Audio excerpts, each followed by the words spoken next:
మా నాయనమ్మ నాకు ఒక్క రూపాయి కూడా అన్ని నీళ్ళలోనే వేస్తుంది. ఎందుకో తెలుసా? ఎందుకంటే ఈ వీడియో లాస్ట్ దాకా చూడండి, మీకే తెలుస్తుంది. Hi guys, welcome back to my channel. ఇవాళ నేను మా నాయనమ్మ కలిసి మూసి పోతున్నాం. 10 గేట్లు తెరిచిరంట గాయస్.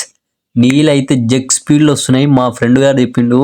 ఇదే ముచ్చట మా నాయనమ్మ చెప్తే పోరా బండి తీసుకొని రా పోరా అన్నది. పెట్రోల్ లేదు కానీ ఎట్లనే అంటే పెట్రోల్ ఉందిరా నాయన, నువ్వు బండి తీసుకొని రాపో, నీ మోపిస్తా ఫస్ట్ అన్నది. ఇక మా నాయనమ్మ ఓపిస్తా అన్నాక మనం అవుతాం. ఇక నేను పోయే 100 స్పీడ్కి మా నాయనమ్మ ఆయన కింద పడ్డది. నేను నిజం అనుకునేరు పెట్రోల్ కొట్టిస్తా అంటే ఆడ దింపినంతే.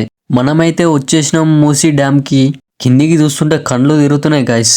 నాకు ఒక్క రూపాయి కూడా అన్ని వాటర్లోనే వేస్తుంది గాయస్. ఎందుకే అట్లా వేస్తున్నావు అంటే మంచిది అంటుంది. అదే మనం ఏం చేసేటోళ్ళం కామెంట్ చేయండి గాయస్. అమ్మ ఊకంటే నువ్వే దిగుతావరా, నన్ను దింపురా అంటుంది మా నాయనమ్మ. అలలు అయితే మామూలు వస్తలేవు గాయస్. ఈ గాలికైతే నేనే కొట్టుకుపోయేటట్టున్నా. అన్నం మరింత తినాలి, గిచ్చుకుంటే తింటే అట్లనే ఉంటాం అంటుంది మా నాయనమ్మ. మూసీ గురించి తెలిసిన వాళ్ళు కామెంట్ చేయండి గాయస్. వ్యూ అయితే సూపర్ ఉంది గాయస్. లాంగ్ వీడియో వస్తానికి కొంచెం టైం పడుతుంది. అంతలోపు సబ్స్క్రైబ్ చేసుకొని రెడీ ఉంటారు. By guys.